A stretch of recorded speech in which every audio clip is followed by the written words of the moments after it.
Sir वो unit vector में towards हाँ वन फ्रॉम टू होता हाँ हाँ, एक्चुअली अलग अलग तरीके से लिखते हैं बेटा। आपके स्टेट बोर्ड की बुक मैं देख रहा हूँ, सामने रखी है मेरे, तो मुझे दिख रहा है कि उन्होंने शायद अलग अलग लिया है। मतलब हाँ, F12 लिया है तो उधर R21 लिया है, उल्टा लिया है। F12 तो R2, मतलब उसको 2 से देख रहे हैं।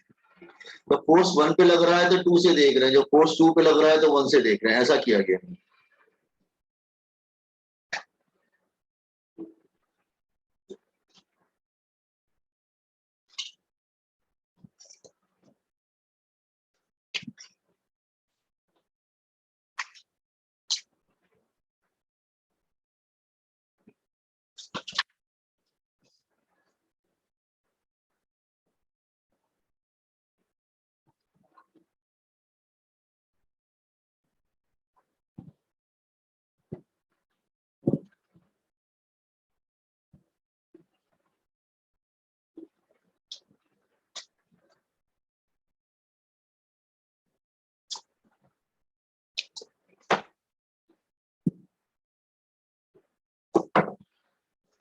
ओके, डन हो गया।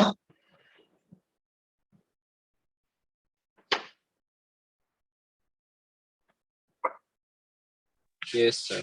Principle of superposition.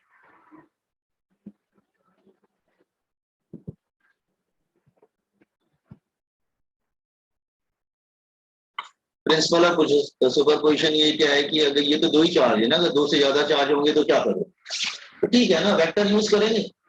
और वेक्टर लिए आपको वेक्टर एडिशन मालूम है, हम उसको ऐड कर लेंगे। क्लियर? अच्छा, लेट्स से अगर मैं एग्जांपल लेता हूं, लेट्स से सपोज कर ले ये Q1 है, लेट्स से ये Q1, इधर क्या है Q2, this is Q3, then Q4, इस तरह से बहुत सारे चार्जेस आर गेटिंग, बहुत सारे चार्जेस हैं, या Q5, इस तरह से बहुत सारे charges like this way dash dash dash कर देंगे लाइक दिस वे। ये लास्ट ले लेते हैं हम लोग Qn। लेट्स से हम सभी को पॉजिटिव ले लेते हैं, वैसे सभी पॉजिटिव नहीं हो सकते हैं, हो सकता है एक आध नेगेटिव भी हो, ऐसा कुछ नहीं है। तो पॉजिटिव होगा तो अट्रैक्ट करेगा, रिपेल करेगा, नेगेटिव होगा तो अट्रैक्ट करेंगे, लाइक चार्जेस होंगे रिपेल करेंगे। तो इसमें क्या किया गया, देखो Q2 हमें चाहिए फोर्स ऑन Q1, ये निकालना है। तो आप कहेंगे Q1 पे तो बहुत सारे फोर्स लग जाएंगे, बिल्कुल लगेंगे Q1 पे फोर्स। एक तो फोर्स ये लगेगा, Q2 इसको रिपेल करेगा, तो force acting on 1 due to 2।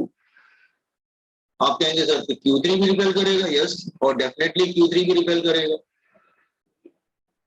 तो force acting on 1 due to 3, Q4 भी इवन रिपेल करेगा इसको, it will come this side. Force acting on 1 due to 4, even जो लास्ट वाला जो N है वो भी इसको रिपेल करेगा, is it clear? That will also repel,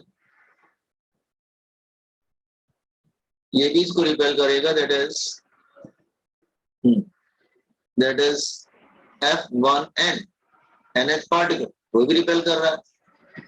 तो जो नेट फोर्स होगा 1 पे वो क्या हो जाएगा, force on 1 due to 2, force on 1 due to 3, force on 1 due to 4, इस तरह से सभी रिपेल कर रहे हैं, plus force on 1 due to nth particle, all are repelling. तो आप क्या करेंगे, फिर ऐड कर देंगे इसको। कैसे ऐड करेंगे, F1 सब में कॉमन क्या हो जाएगा बेटा, 1/4 पाई एप्सिलॉन नॉट तो कॉमन हो जाएगा ना, इसमें होगा 1/4 pi epsilon not Q1 Q2 upon, अगर हम डिस्टेंस इनके बिटवीन ले लेते हैं, लेट्स से डिस्टेंस इनके बिटवीन है, सपोज कर लो R12 इनके बिटवीन डिस्टेंस है, अगर इनके बिटवीन डिस्टेंस क्या है R12 या R21 कुछ भी बोल सकते हैं, R21 स्क्वायर, तो यूनिट वेक्टर क्या होगा R21 यूनिट वेक्टर। इसी तरह दूसरा वाला भी आ जाएगा 1/4 pi epsilon not Q1 Q3 upon R31 square, R31 unit, and so on dash dash करके आप सबको कर सकते हैं। तो ये ऐसा कुछ नहीं है, इस पे सिर्फ न्यूमेरिकल आएगा, ठीक है। अगर एक से ज्यादा फोर्सेस होंगे तो आपको वेक्टरली ऐड करना पड़ेगा। वेक्टर एडिशन समझते हैं ना? वेक्टर एडिशन आपने पढ़ा होगा, मैं आपको फिर से दोबारा रिमाइंड करा देता हूँ। वेक्टर एडिशन ये था कि लॉ पैरेललोग्राम था ना, याद है? Parallelogram law of vector addition, parallelogram law of vector addition. तो एडिशन के लिए हमारे पास था कि सपोज कर लो ये वेक्टर ए है और ये वेक्टर बी है, तो हम दोनों को ऐड कैसे करते थे? लॉ ऑफ पैरेललोग्राम बनाते, मतलब पैरेललोग्राम बनाते, दिस वन हियर। तो ये जो था उसका आंसर आता था ना, ये रिजल्टेंट क्या होता था? That is a plus b. और हमें एंगल मालूम होता था, एंगल इज थीटा।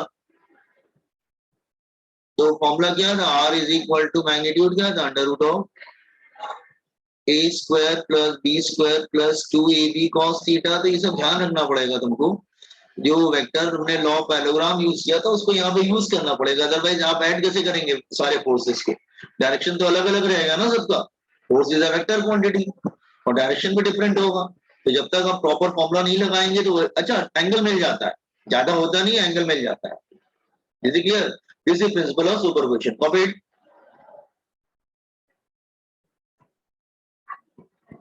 और मैंने शॉर्टकट भी बताया था आपको, याद है?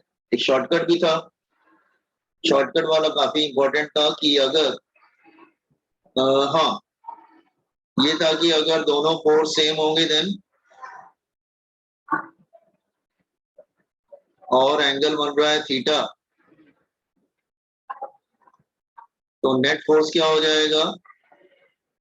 अगर 60 डिग्री पे हुआ तो नेट फोर्स क्या था? यस, किसी को याद है? और 90 पे कितना था? और 120 पे कितना था? Yes anyone?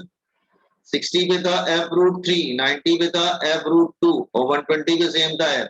अगर दोनों फोर्स सेम होते हैं तो 60 डिग्री पे f√3 आंसर आता है। तो क्विक मेथड होता है ये, याद रखना, सीडी वगैरह हम यूज करोगे क्विक मेथड, ठीक है। अगर दो फोर्स सेम है 60 डिग्री पे है तो आंसर कितना होता है? f√3, 90 पे तो f√2, 120 पे है तो f आता है आंसर। देखिए अदरवाइज अगर फोर्स डिफरेंट है तो फिर वाला फॉर्मूला यूज कीजिए। आप वाला फॉर्मूला भी यूज कर सकते हैं, r is equal to under root of a square plus b square plus 2ab cos theta. मतलब आप चाहो तो a और b की जगह ना, वेट, हम फोर्स ले लेते हैं, a और b की जगह हम लोग फोर्स ले लेते हैं। This is f1, this is f2। ये क्या हो जाएगा? f1 प्लस f2 तो क्या हो जाएगा?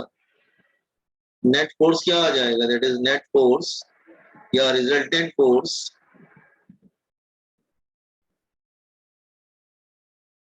f1 square plus f2 square plus 2f1 f2 cos theta हो जाएगा net force. Are you getting? तो नेट फोर्स, तो याद रखना वेक्टर, ठीक है। और दोनों फोर्स सेम होंगे तो f√3 60 पे, 90 पे f√2, 120 पे same. What does this one?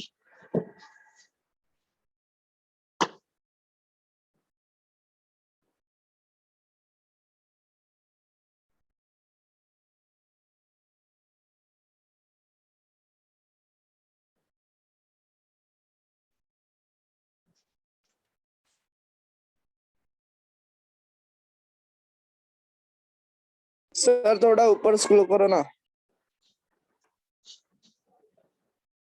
ये vector form,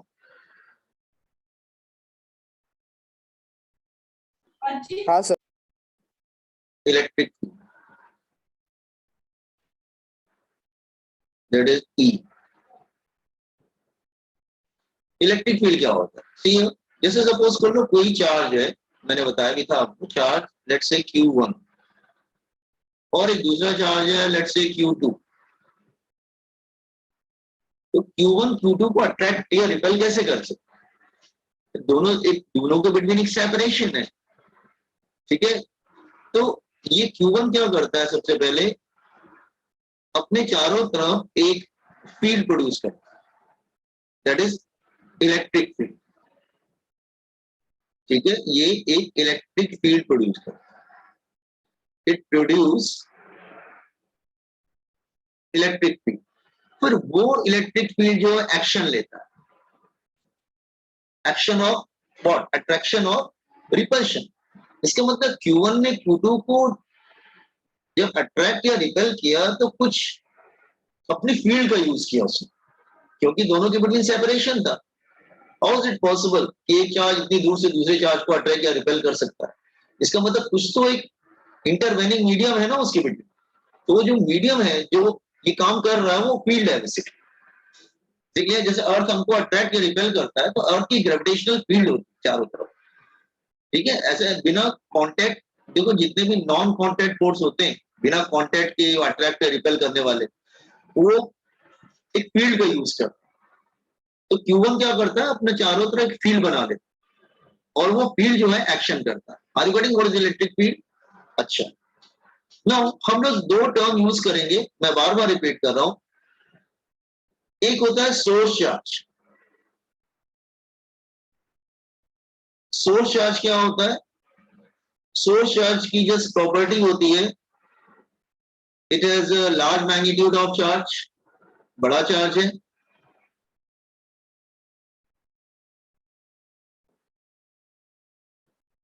Okay, it can produce its own electric field in its surrounding, can produce, वो अपनी इलेक्ट्रिक फील्ड प्रोड्यूस कर सकता है, can produce electric field around itself,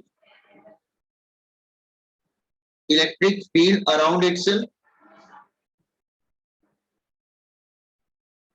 it can attract or repel other charges, can attract or repel other charges। ये बड़ा charge होता है, ठीक है। एक होता है, हम बोलते हैं इसको टेस्ट चार्ज, Q नॉट होता है, that is for test, testing purpose के लिए होता है test charge. Very small magnitude of charge, very small magnitude of charge, बहुत ही छोटा चार्ज होता है। मैग्नीट्यूड ऑफ चार्ज मतलब ये समझ लो कि ये चार्ज जो है जस्ट जीरो के बहुत क्लोज है। अब इतना छोटा चार्ज जो बिल्कुल जीरो को अप्रोच कर रहा हो, आर यू गेटिंग? ये cannot produce its own electric field around itself, cannot produce any electric field around itself, cannot produce its electric field around itself, ये प्रोड्यूस नहीं कर सकता its electric field around itself। ठीक है, cannot attract or repel other charges, cannot attract और repel other charges, ना तो ये किसी चार्ज को अट्रैक्ट कर सकता है ना रिपेल कर सकता है। हाँ, इसको सब लोग अट्रैक्ट और रिपेल कर सकते हैं, ये तो बहुत छोटा है। तो सोर्स चार्ज और टेस्ट चार्ज, सोर्स चार्ज बड़ा मैग्नीट्यूड का होता है, उसकी फील्ड होती है, वो अट्रैक्ट या रिपेल कर सकता है दूसरे चार्ज को। Q नॉट जो होता है वो टेस्टिंग के लिए यूज करते हैं, बहुत छोटा चार्ज होता है, बिल्कुल जीरो की तरफ होता है, अप्रोच करता है, उसकी कोई फील्ड नहीं होती, वो किसी को अट्रैक्ट या रिपेल नहीं कर सकता। ये बात क्लियर हुआ सबको?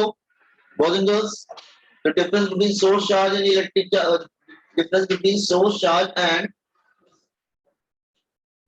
test charge. What is one? समझ में आया? अच्छा, देखो जरा ध्यान से। Let's say it's a source charge Q, ये बड़ा चार्ज है।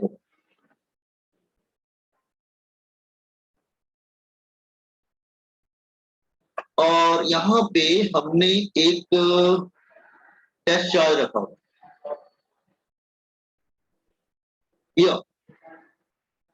Q not. हाँ, एक बात बताना रह गया, test charge is always positive, हमेशा प्लस रहता है, ऑलवेज पॉजिटिव। अच्छा, तो क्या होगा कि ये प्लस प्लस और डिस्टेंस हम आर ले लेते हैं लेट्स से, तो ये क्या करेगा, प्लस प्लस को क्या करेगा, रिपेल करेगा ना, तो ये इसको रिपेल करेगा। ये आप बोलेंगे सर ये तो रिपेल करेगा इसको, ऑफकोर्स रिपेल करेगा, ठीक है। तो ये इसको रिपेल कर रहा है, तो हम लोग क्या करते हैं, फोर्स निकाल लेते हैं। तो force on Q not force on test charge by Q test charge Q naught by source charge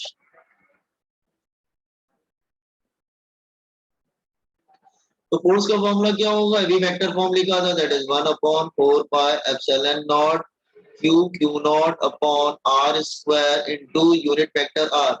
force Q not पे लग रहा है तो डायरेक्शन कहां से देखेंगे बेटा? फोर्स Q नॉट पे लग रहा है तो डायरेक्शन कहां से देखेंगे? फोर्स Q नॉट पे लग रहा है तो डायरेक्शन कहां से देखेंगे हम लोग?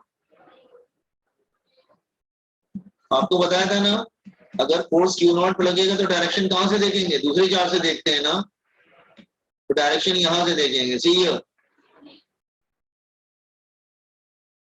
यूनिट वेक्टर आर कैप, ठीक है। तो फोर्स अगर बेटा मैंने बोला था फोर्स 1 पे लगता है तो उसको 2 से देखते हैं, फोर्स 2 पे लगता है तो 1 से देखते हैं। तो फोर्स यहाँ पे Q नॉट पे लग रहा है ना, तो उसको कहां से देखेंगे? Q से देखेंगे ना। नो अच्छा, नो इलेक्ट्रिक फील्ड क्या होता है? जो फोर्स का डायरेक्शन होता है ना, वही डायरेक्शन इलेक्ट्रिक फील्ड का भी होता है। आप कहेंगे what is electric field? Actually electric field क्या होता है? Force per unit charge. तो इलेक्ट्रिक फील्ड, इसको पॉइंट P ले लो, एट पॉइंट P, तो electric field at point P, electric field का फॉर्मूला होता है that is force per unit charge. तो हम लोग ये वैल्यू रख देते हैं, तो ये क्या हो जाएगा? That is equal to E is equal to 1/4 pi epsilon naught Q naught upon R square R cap upon Q naught. तो Q नॉट चला जाएगा और हमको ये फॉर्मूला मिल जाएगा, that is 1/4 pi epsilon naught Q upon R square R cap. इसका मतलब ये हुआ कि ये फॉर्मूला हो गया electric field due to a source charge. इसका मतलब अगर कोई सोर्स चार्ज है और डिस्टेंस अगर R है तो इलेक्ट्रिक फील्ड इस डायरेक्शन में होगा जिधर, ठीक है, electric field at point P in this direction, ठीक है। और यूनिट ये सोर्स चार्ज है, this is a source charge, और डायरेक्शन किधर से देखेंगे हम लोग? Q से देखेंगे। What this one? तो कॉपी डाउन दिस वन, तो कॉपी कर लीजिए electric field, copy down electric field,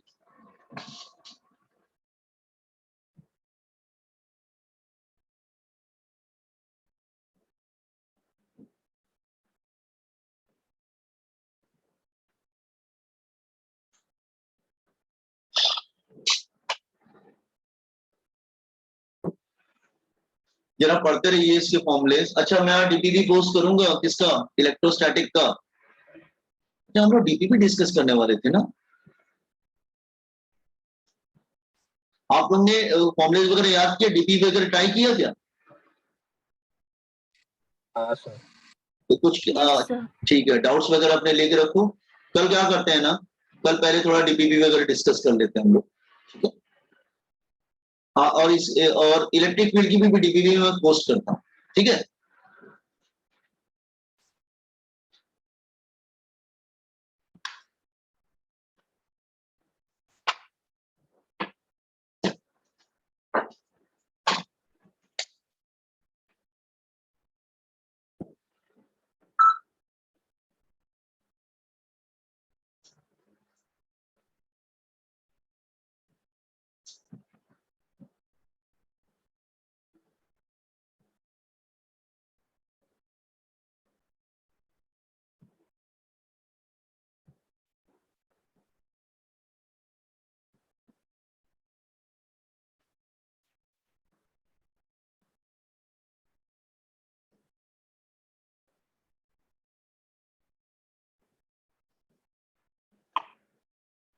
thank you sir.